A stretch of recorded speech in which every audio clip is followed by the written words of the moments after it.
What is going on, guys? Thanks for joining me on yet another tutorial here on YouTube. And in this video, I'm going to be talking about one of the most underrated hidden features in Adobe Lightroom that will help color grade your photos in ways that you never thought were possible.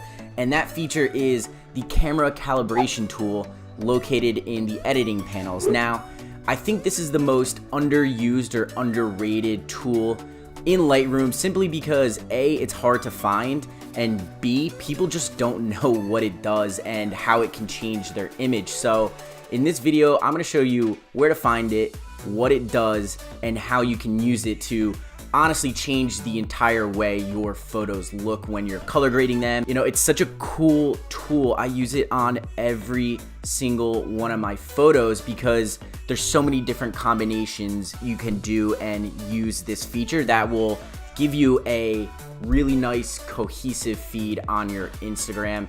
And yeah, it's just pretty awesome. I love it. A lot of people don't know about it, so hopefully you guys can learn about it, find this video useful, and start applying this to your photos. So let's get to it.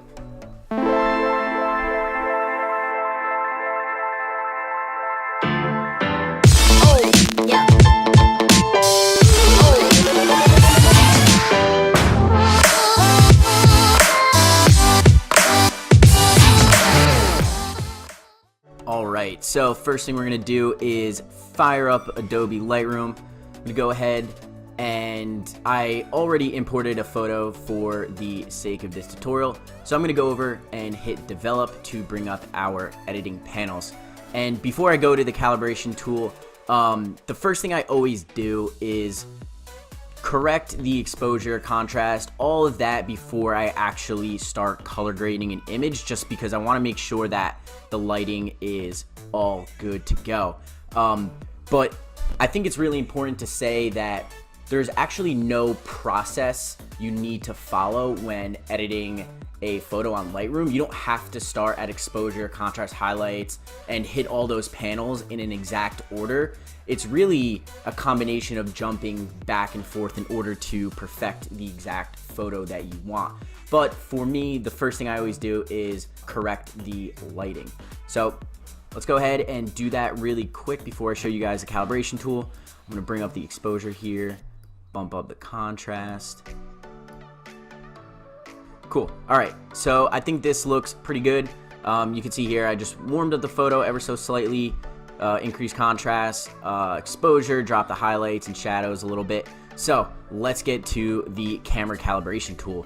What you're gonna do is you're gonna scroll all the way to the very bottom, and here it is. So it's the last tab that you should have. For the most part, if you haven't used this feature, it's probably closed just like that, which explains why you've probably never seen it before. But here it is at the very end. So this is what the calibration tool does. The calibration tool allows you to change the overall coloring of the photo. And how it does that is it targets the color in every single pixel. So in a photo, you probably have a couple 100,000, if not a million pixels in your photo, which are made up of the colors red, green, and blue. These are your three primary colors, and these three make out the colors in your photo.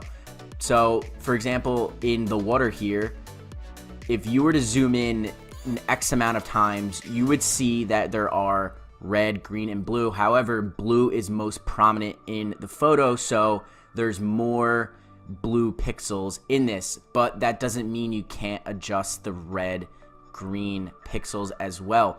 So the difference of the calibration and the hue, saturation, and luminance above, located right here, is the hue, saturation, and luminance gives you the ability to just target one specific color that is most prominent.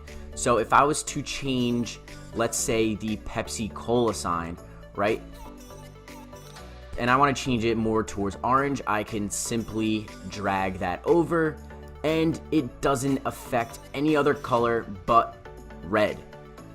Now let's bring that back to 0, and let's scroll down to the calibration tool and do the same exact thing with the red primer. I'm going to drag it to the right. Now, I want you to pay very close attention to everything but the Pepsi Cola sign. You're going to see how when I slide this to the right, it is going to change the overall color of the entire image.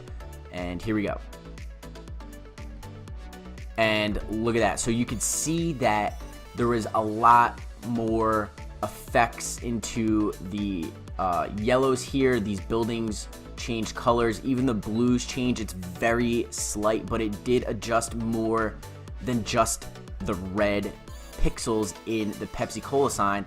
And like I said earlier, that is because it is changing the red pixels in every single pixel in the photo.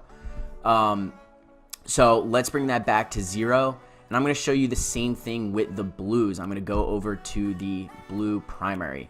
And I'm going to slide that to the left because that's usually where I like to go. And there you have it. I just slid the blue primary hue to the teal side, and it affected all of the pixels in the image, not just the color blue. And it's pretty evident because the Pepsi Cola sign is now more red. These buildings are now more pink.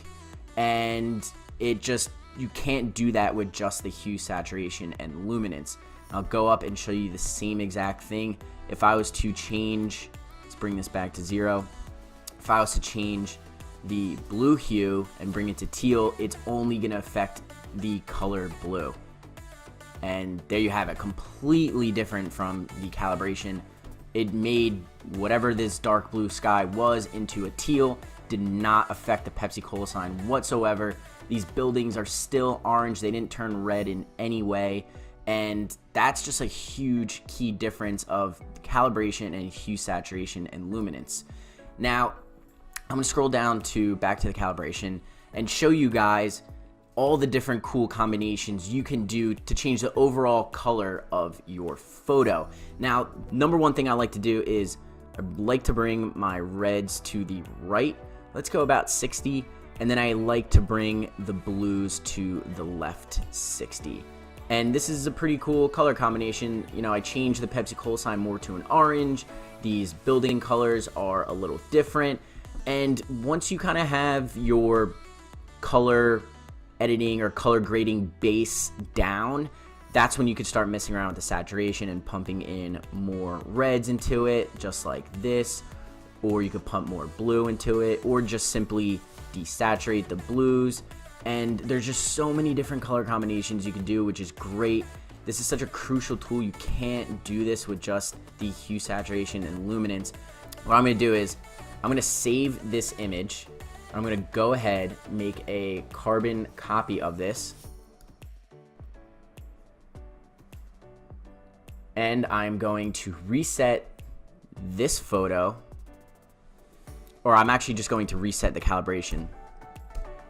Bring that to 0. And what I'm going to do is pull up a comparison of these two photos. So on the left side, I'm dragging the photo I edited with the calibration, and on the right side, I have not color graded anything yet. So let's scroll up to the red and blue. So just remember, this photo on the left hand side has been color corrected by the calibration. We did plus 60 on the red, minus 60 on the blue. But on this side, I'm actually going to just use the hue, saturation, and luminance tab and do the same thing. So I'm going to bring the red up to 60. Should type that in instead. And then I'm going to bring the blues to negative 60. And there you have it. I mean, it is a drastically different photo. And like I said, the left side is just using the calibration so far, and the right side is using the hue, saturation, and luminance. So it's important to know that the calibration tool, for me at least personally, is the first tool I like to use when I am color grading an image. The hue, saturation, and luminance is simply an additional tool to be used after the calibration tool.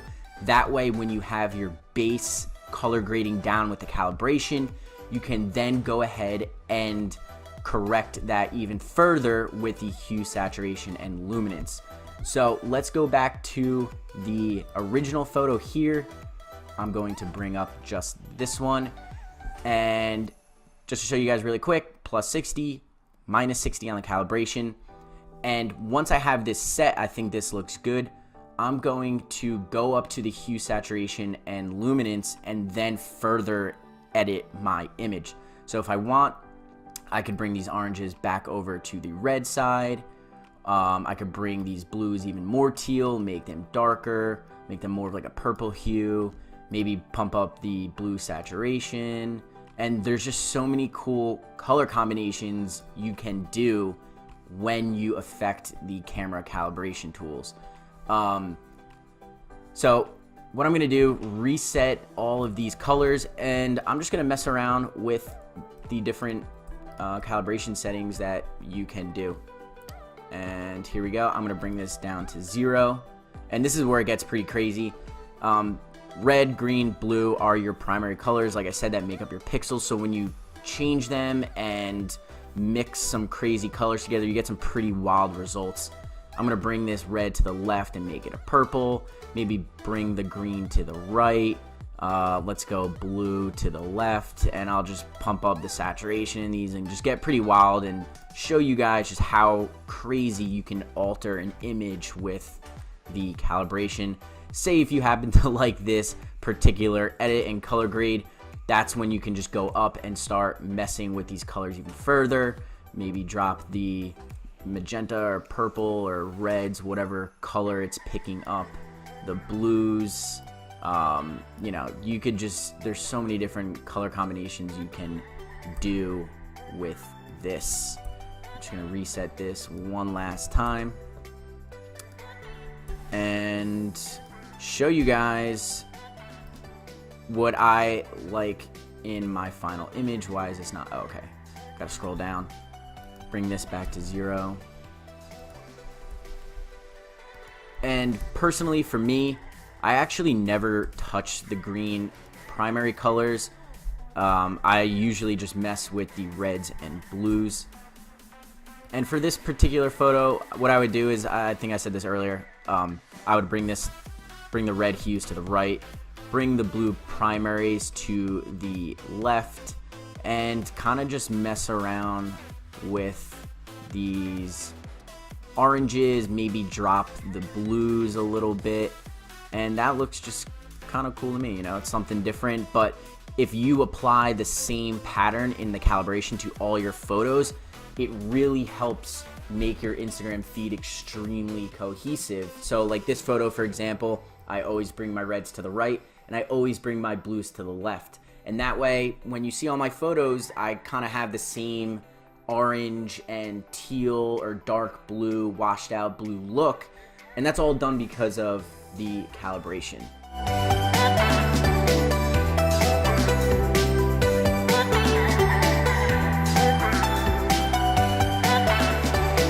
Thanks a lot, guys. I appreciate taking the time and watching this video. I hope you found it helpful. If you did, don't forget to hit the like button, subscribe, and drop a comment on any other videos you want to see me do in the future. And don't forget to follow me on Instagram. Here it is. Check it out if you haven't seen it yet. Stay tuned for more videos. Peace out.